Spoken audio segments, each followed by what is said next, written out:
I need to share something truly unsettling that's been happening to me lately. About a month ago, my cousin passed away mysteriously. She was in the hospital for just one day, and the next night, around 2 to 3 a.m., I heard crying and the sound of digging graves. My room's window faces the graveyard, and I felt an overwhelming sense of dread. At that time, I had no idea she would be the one who was gone. I got up and went to the graveyard, only to find out she had passed away. A few days later, I was working late at night. I work remotely, and my hours are mostly late. Around 2 a.m., the lights went off. I like darkness, and my windows, which have nets, were open. Suddenly, I heard someone scratching on my window twice, like fingernails against the nets. It terrified me because no one would dare to be out there at that hour. I froze for a moment, too scared to move. Eventually, I got up, turned on the lights, and closed the windows. I thought of going to another room but decided to stay put. I closed my laptop and tried to sleep, eventually drifting off after about an hour. The next morning, I brushed it off as my imagination and jokingly told my mom about the scratches on my window. What she told me next gave me chills. She said similar strange things were happening to other people in town. For instance, my other cousin felt someone constantly touching her, thinking it was her younger sister, only to find out she was alone. Just last night, as I was about to fall asleep, I heard my mom calling me. I went to her room, but she was sound asleep. It was around 2 a.m. again. Later, as I was half asleep, I heard my brother calling me, even though he lives in a different country. I don't know what's going on, but these experiences are becoming more frequent and more disturbing. Has anyone else experienced something similar? In the heart of Austin, Texas, stands the Driskill Hotel, a grand and historic place known as one of the most haunted spots in America. Built in 1886 by cattle baron Jesse Driskill, the hotel has seen many paranormal events over the years. One of the scariest tales is about a young girl who haunts the hotel's grand staircase. In the late 1800s, she was staying at the hotel with her family when she tragically fell to her death while chasing a ball down the stairs.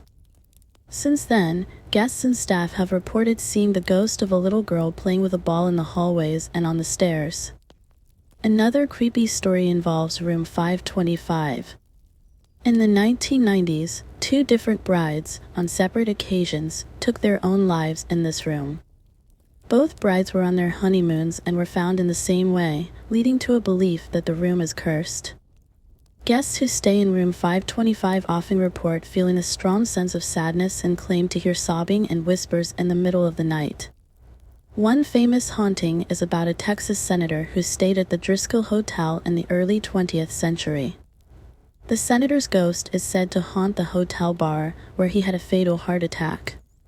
Patrons have reported seeing a distinguished gentleman in old-fashioned clothes who vanishes when approached. These are just a few of the many stories that have given the Driskill Hotel its haunted reputation. Whether you believe in ghosts or not, there's no denying the eerie atmosphere and the chilling experiences of those who have stayed there. Hey everyone, and sorry for any mistakes, I'm German, smiley face. First off, I want to say I'm totally into horror. Movies, games, books, you name it. My husband is the exact opposite and hardly gets scared. So whenever I see or hear anything, I check if he did too, which has only happened 3 times so far. First time. Our first home was a really old house from 1766. We rented it for 5 years. It was a wonderful home, but the attic was horrible. It had no insulation and a lot of old stuff lying around, so we hardly went up there.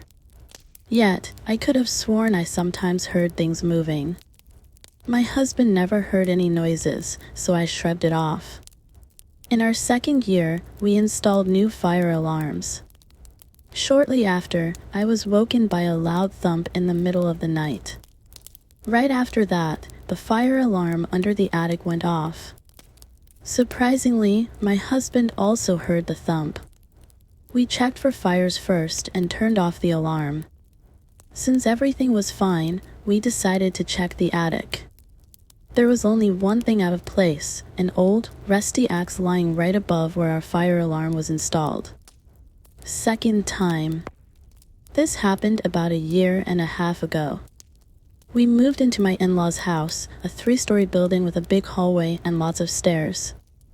My husband kept our flat's door open one evening when I went out late to pick up food, so he would hear me unlocking the main door and could help me.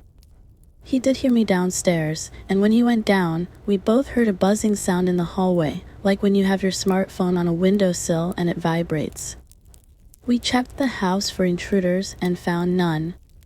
But there was no smartphone or anything that could have made that noise. Third time. This was in the same flat. We have a really small attic above where we keep some savings, photos, and documents. I also have some loose change up there, like a little glass that gets taken to the bank when it's full. It's located right above our living room. One day, we were both sitting at the table in the middle of the day with our kids when we heard a coin fall on the floor right above us in the attic. I asked my husband to take care of the kids and took a frying pan with me to check every corner. Yet again, luckily no intruder. But also no coin on the floor. Thanks for reading this far. Hopefully, I don't have anything else to report in the future. If anyone is interested in the house's lore, as far as I know, the last 2 owners of our first home died in the house. In the house we are living in now, someone choked on an apple and someone else hung himself. I don't know any details, just that the person choking was a mother of 2 who died in front of her son, who tried to help but was way too young. Story 4. First off, I want to say I'm no writer, and I suck at writing, but I wanted to tell someone my story.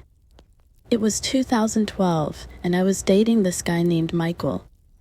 He stayed at my place for the weekend, but had to be back in Darlington for work really early. My dad, who was just coming off his shift, offered to drive Michael home since it was only about an hour away. So, at 3 a.m., my dad, Michael, and I all got in the car. Everything was normal. We got to Darlington, dropped Michael off, and then started our drive back home to South Shields. It was about 4 a.m., pitch black outside. I wasn't scared because my dad is a 6 feet 5 inches ex-Army guy. But somehow, on what should have been a straight road home, we got lost. It felt like a horror movie. This fog came out of nowhere, and we couldn't see anything with our headlights or even the high beams on. My dad decided to keep close to the car in front of us, which worked until we lost sight of it. So there we were, around 4:30 a.m., in the middle of nowhere. We came across a tunnel while trying to find our way home. By this time, I was super stressed and begged my dad not to go through the dark tunnel. But my dad, being my dad, drove through it anyway. It was a very short tunnel, but on the other side, it opened into a small town. Hand on my heart, all the people came out at the same time and stared at us. It was like some children of the corn stuff, they just kept staring. My dad quickly backed us out of that tunnel, and it took us another hour to get home. Thankfully, the sun was coming up by then. I still don't understand what happened that night or why they came out and stared at us so coldly, but that's my story.